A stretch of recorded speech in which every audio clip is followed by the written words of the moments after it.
This week we are diving into part 2 of a little series that we started last week. We weren't really intending it to be a series, but there is so much information that we want to share, and we've titled this Inside the Mind of an Adulterer. And we're just having a real conversation, raw, authentic, very vulnerable with Heather, so she can just talk to us a little bit about the things that were going on in her head when we went through infidelity over 11 years ago. So we hope you guys will stay tuned and listen in on this week's episode.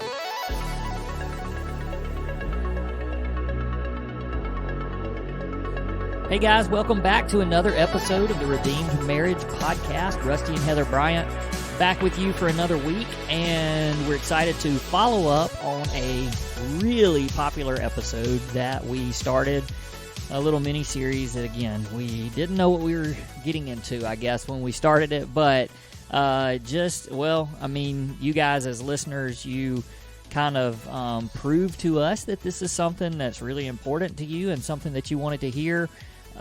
We mentioned this, I think, at some point this week on social media, but for the first week of an episode being out, it's the most downloads that we've ever gotten on an episode in the first week. So thank you guys for listening and for tuning in, and we'll follow up with another episode this week of the same topic, but we'll just dive into a little bit more. So if you missed last week, we're encouraging you to go back and listen.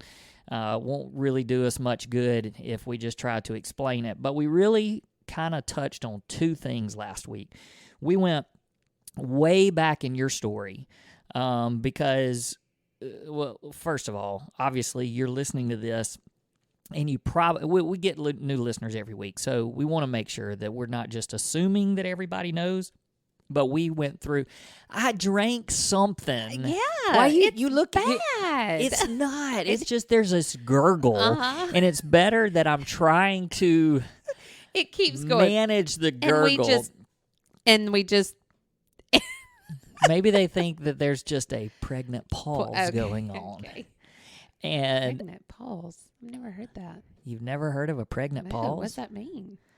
I don't know. I've heard it, though. It doesn't matter. Okay. All right. So I have no idea where I was now. You looked at me and you were like, what is wrong with you, you weirdo? Okay, so you said we talked about two things. Well, no, I was trying to just tell who we are. That's so right. don't want to assume. 2011, Heather confessed to being unfaithful in our marriage.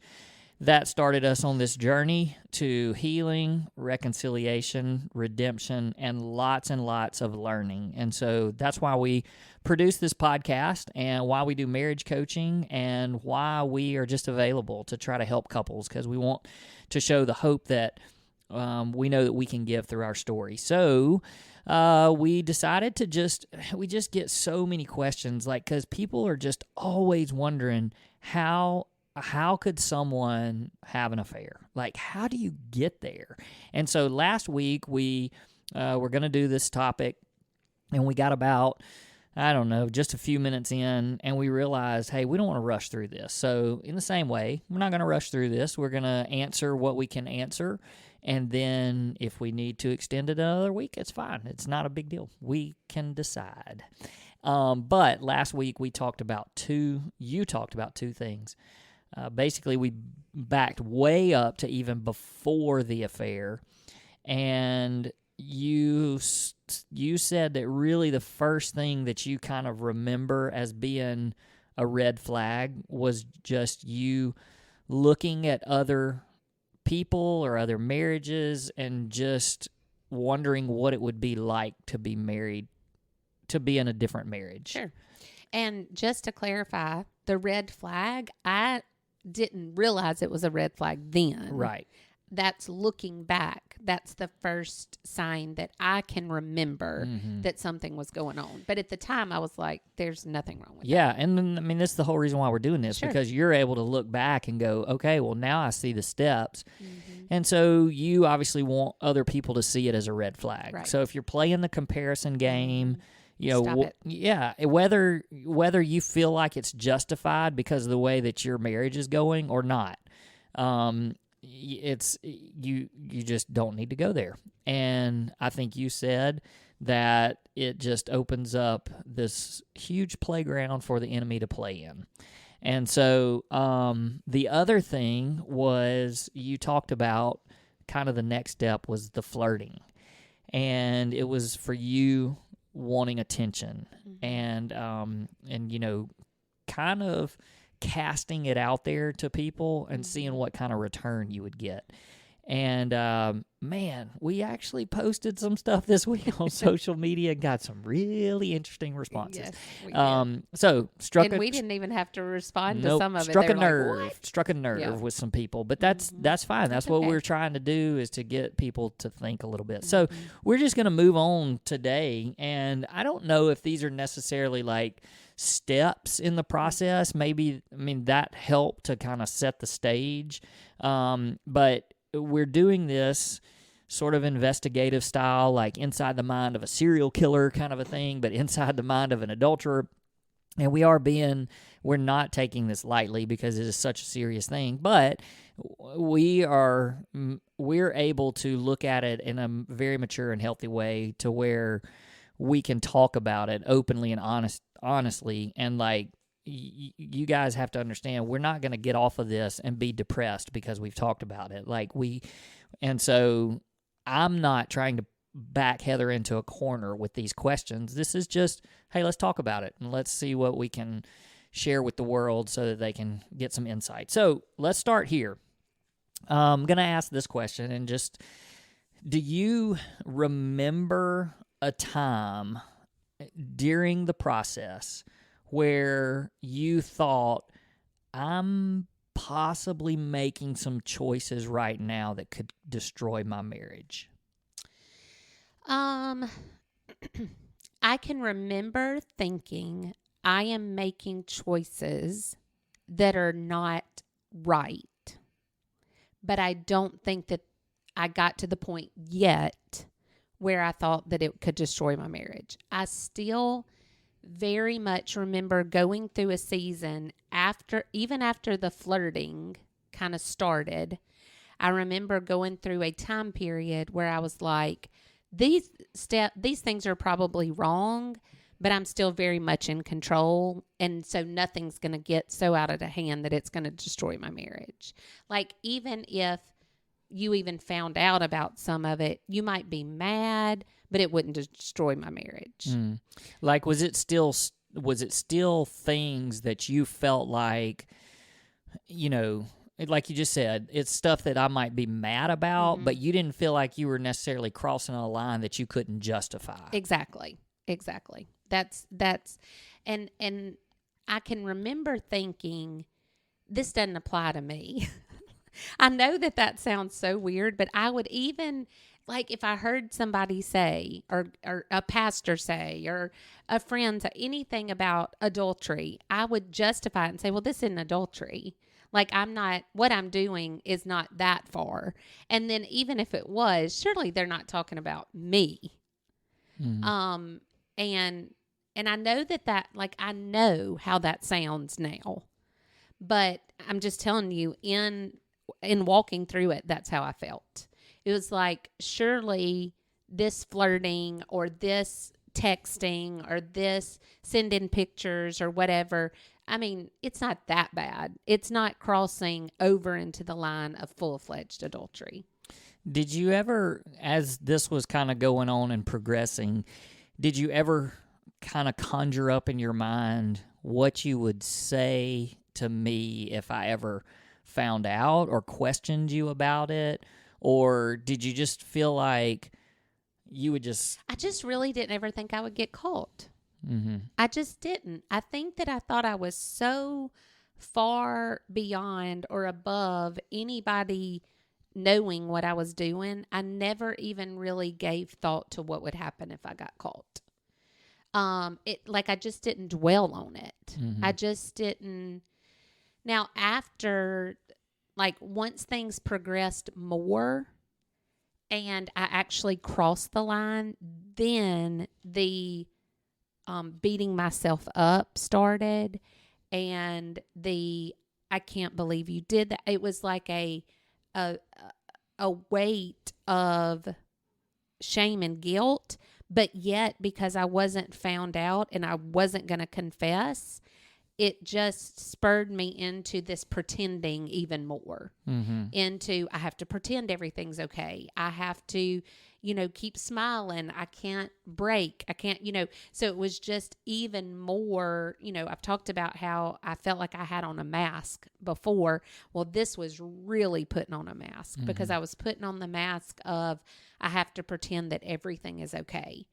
And even like managing all the pieces of this person can't know that I was there and I told them I would be there, but I was really here. Like it was just kind of this high of excitement, making sure everything was working the way it was supposed to work. And I really thought I was just kind of above getting caught. Like I just didn't think it would happen. So I'm gonna come back. You moved a little bit farther. Oh, sorry. No, because I said it wasn't going to be a progression thing, but it just had me thinking about something. So I know a couple of times along the journey, you were either like you even said that you remember somebody saying something to you one time, and you thought this, I could stop this right here, and you didn't. I even remember, like, I got really uncomfortable with the situation. I remember exactly where I was because I was out of town and I couldn't get in touch with you. And I guess I was already feeling a little weird about just, and I really do think it goes back to like what we talked about last week with your personality of being so flirty and just, really a big personality, and you would play it off that way a lot of times. And so I was always a little bit uncomfortable, for lack of better terms. I was always uncomfortable. And there was one particular time I couldn't get in touch with you, and I was out of town. I kept calling, I kept texting.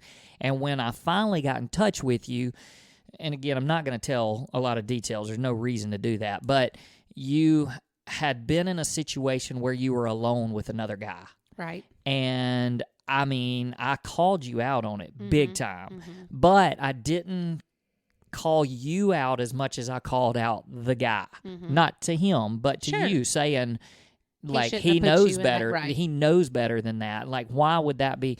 And, of course, you brushed it off and played it off. And so when something like that, like, do you remember times where, you kind of, somebody gave a check to you, like the Holy Spirit, but you were just like, not going to listen. I'm just going to keep on going. Well, not only that, but I can remember taking the focus off of what I had done and I put it back on you. Like, I remember going, why are you acting like this? It was no big deal. Like, you're acting jealous, and that makes me mad. And, like, I completely shifted it to be your fault instead of mine. And I think that's just kind of how I dealt with it. Like, there was no way I was going to confess what I was doing and admit that maybe I was in a position that I shouldn't have been in, because that's actually before anything ever happened. And so, like, if I had allowed that check to be like, what am I doing? Then that could have changed the trajectory of what happened. But I didn't. I never in that conversation at all thought that I was doing something wrong. It was very defensive, very, no, I'm not doing anything wrong.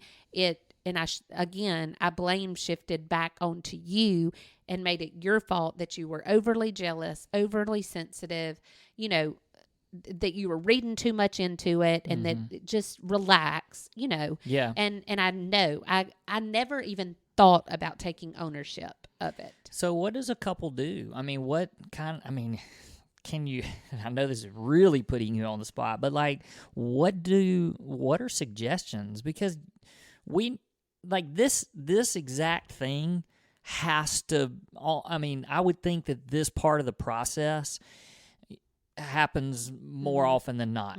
So if there is somebody that's kind of, let's just take boundaries, for example. One spouse is just like, I'm not gonna go to extreme boundaries. And the other spouse is like, you're making me really uncomfortable with this, and maybe even tries to approach it. And then that, the same thing happens where it's just like, you don't trust me. I'm not doing anything. Like, what do you do? Well, because I just wonder what could I have back. Yeah, absolutely. If we could go back, what could I have done different? I 100% believe that there was nothing you could have said that would have broken me. I think that I was very much going to defend everything I was doing and saying when it came to talking to you about it. The only thing that, and who knows? Rusty, who knows if this would have broken me or not? But it's the only thing that I could think of that might have gotten my attention is for you to involve someone else that I would listen to outside of you, like a friend or a parent or a mentor, because I didn't have a mentor at that time. Somebody that could speak truth where it would be received differently than coming from you. Because from you, I kind of think about like a turtle shell. I had a thick old shell on when it came to you, and nothing was going to penetrate it. Like I was in defense mode, protection mode, trying to keep everything hidden mode. And when it came to you, I just don't think that I listened. And I blame shifted and deflected so quickly that I didn't even allow the thoughts to take root in my head.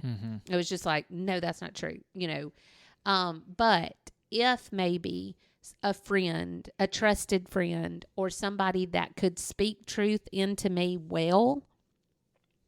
could say, hey, I see this going on, or I've noticed this, and I think maybe that would be a good step to take, to find a friend that could speak into them, a mentor that could speak into them, a counselor, a pastor, somebody that they might listen to besides the spouse. Because I think when it comes to the spouse, like you try, obviously, and then if it's not received well, then you might have to take an additional step.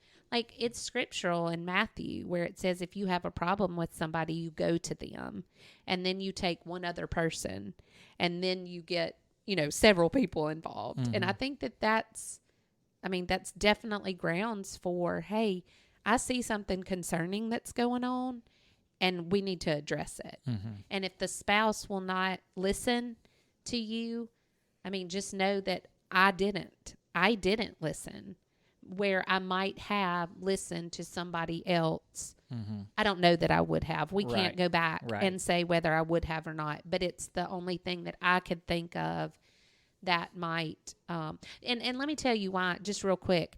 I can remember after everything coming out, I heard of 2 or 3 people that said, oh, I saw, I was at the gym and I saw, or I thought I saw that and thought that was weird, but I just didn't want to say anything, because people don't want to meddle. But I was like, there were 2 of those people that I might would have listened to if they had said, I see this and it's not good.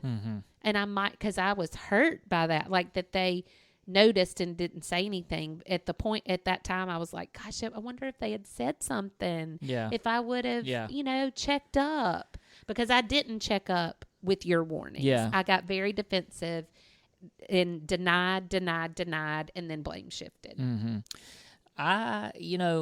This is all, it's, when I'm listening to it, I'm rewinding things and I'm thinking, well, should I have done something different, And I do think that there was a point where I just was kind of like, all right, well, I don't know why I shouldn't trust you. Sure. Like, you've never given me a reason to not trust you. Right. I am uncomfortable with how things are going and how you're progressing and the boundaries and all that kind of stuff.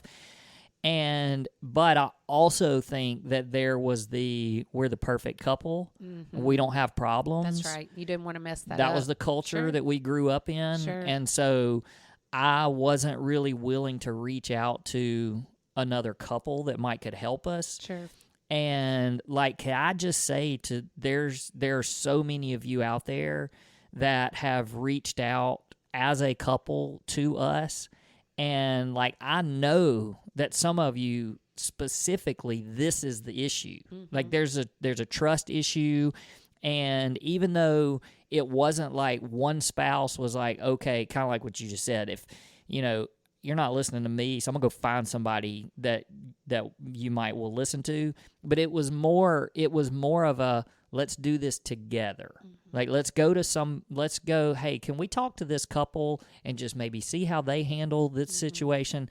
I just think that is so healthy. Absolutely. In a marriage, because if it's different from, if I think back to what you were, what I was beginning to feel uncomfortable about. And for me to go to a friend of yours or somebody that I thought could speak truth to you and tell them, like, me alone, like, I don't know that that's good, right, even, because right. then it's like, oh, well, I'm doing that. Like, I'm going and sharing my marriage problems with somebody and saying, hey, could you talk to my wife and tell her she's screwing up? Sure. It's just, that just makes things really, I mean, even that even that's a little dangerous. So that's where you just need to somehow, hey, there's these things that I'm dealing with. It would be great if we went and talked to an older couple, somebody that we trust, somebody that, I just think that's a very important thing. So I know we didn't need, that wasn't the whole reason to get off on that particular question and go forward, but it just, that's my encouragement to you guys. If you're struggling with something and you don't feel like, I'm not listening to him or she's not going to listen to me or whatever, then it's time to bring somebody in. That's right. And see if you can hash some things out. And don't think bringing somebody in means that your marriage is screwed up or weak or definitely not. I mean, like, it's such an empowering thing to say, we're not perfect. Yeah. Like, we're two sinners trying to make this work. Look, we get a chance to talk and coach lots of couples, and I mean, I'm thinking of an unbelievable couple that they approached us and just said, hey, we want to ask some questions, and then it's led into you being a mentor for somebody, and I just, like, that's being the hands and feet of Jesus, and it's being the body of Christ. It's the body of Christ for them to reach out and say, hey, can you help us with something? I just think it's great. Anyway, okay, let's see if we can get maybe one more question. Okay. I don't know. Okay. Maybe. So as we were talking through, crossing, did you ever feel like you were crossing a line that could destroy your marriage? Do you actually remember, okay, for those of you that don't know the whole story, Heather did have a physical relationship. So obviously there was a point on physically where you were like, okay, well, I've crossed a line. But even leading up to that, or was that just the point? I mean, when did you feel, or did you ever feel like, I have crossed a line in that? I mean, I've crossed a line that I never should have gone past. Yes, definitely. I definitely felt like all the leading up to stuff, I justified and was like, it's fine. That, nothing's going to happen. I mean, the real line, that's never going to be crossed. I kind of kept pushing the real line further and further and further out. And once that line was completely crossed, there 100% there was an element of, what have I just done? But because, and if I had admitted it to you right then and confessed, that would have been way better than what I did. Mm-hmm. But what I chose to do was start hiding it and doing everything in my power to cover it up, because I was scared to death for you to know. Mm-hmm. And so I was like, if I keep it hidden, then everything's going to be okay. So it was like, yes, I crossed the line. Yes, I panicked. Yes, I went into shame and guilt. But immediate thought was, how am I gonna I can't think of the word. How am I going to protect it? How am I going to keep this a secret? Mm-hmm. So then it went into just kind of saving everything from being exposed. Mm-hmm. Does that make sense? Yeah. So it was kind of like I was able to shift into another gear, because I was like, I don't have time to do this. I don't have time to sit in this and worry about this and sit in shame and guilt. I got to figure out how to keep this covered up. Mm-hmm. So it was kind of like this next level of do you think exposure. Do you think that some of that, you mentioned just kind of the adrenaline of Mm-hmm. moving pieces around and keeping things secret? Is some of that a defense mechanism from having to feel guilt? Oh, absolutely. If I sat in it too long, I would have been destroyed. Mm. And so I had to keep going. I had to keep moving. I had to keep, you can't imagine the energy and mind power and all of the things that it takes to keep all of the moving pieces straight in your mind, and where I had told you I was versus where I was. And I mean, it was all consuming. Mm-hmm. Plus trying to continue taking care of a family and, the normal stuff. Mm-hmm. And so it was just, I didn't allow myself to sit in it. Mm-hmm. I just kept things moving and trying to move really fast through everything, trying to keep everything in secret. So the last thing to talk about is just playing back on what you just said, and how when you crossed the line, if you had, you did feel the guilt and you knew you'd crossed the line, you knew you'd made a mistake, and if you would have just come and talked to me Mm-hmm. and confessed, that would have made things much easier and different. I mean, again, we're speculating. Sure.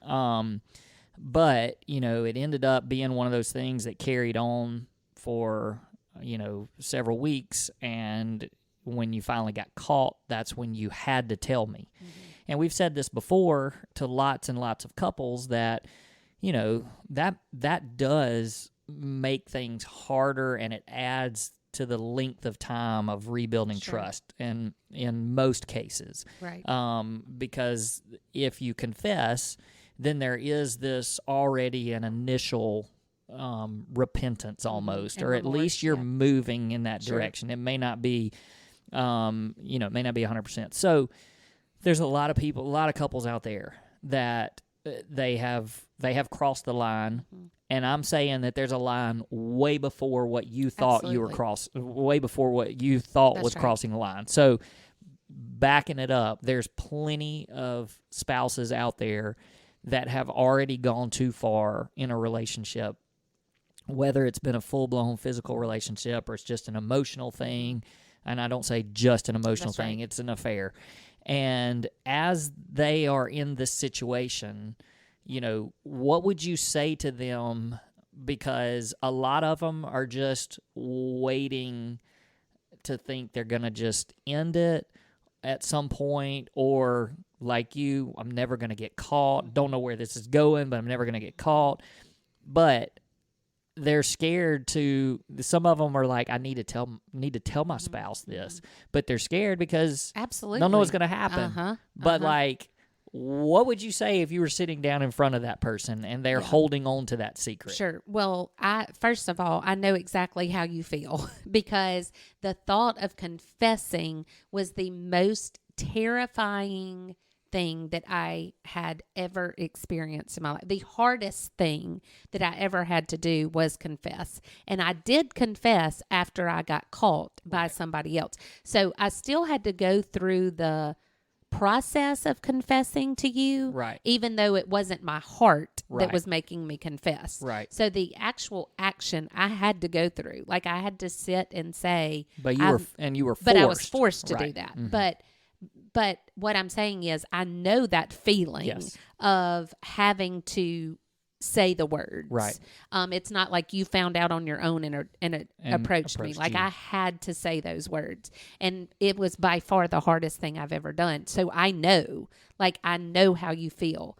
But what I need for you to hear me say is, if you muster up the courage to go to your spouse and say, I have messed up and I have done this, and not in a cult way, but in a confession way, it will go so much further than when you were caught. And you will get caught. Yeah. You will get caught. Yep. It will come out. We know a couple that literally he was in an affair for 20 years. And then it came out. And it's just that much worse. Like there has to be a moment of, I messed up. I've done some things that I should not have done that are dishonoring to God and to our marriage, and I want to confess that to you so that we can start fresh and start anew. Because what happens is, if you don't confess, it continues to eat you alive, and then it will continue to get worse and worse and worse. And I said last week, I know I said it, that sin carries you further than you're willing to go. Mm-hmm. Like you think, oh, I would never go past this line, and then you do. The line moves, mm-hmm. and then it moves, and then it moves, and then it moves. So what I would say to you is, stop it.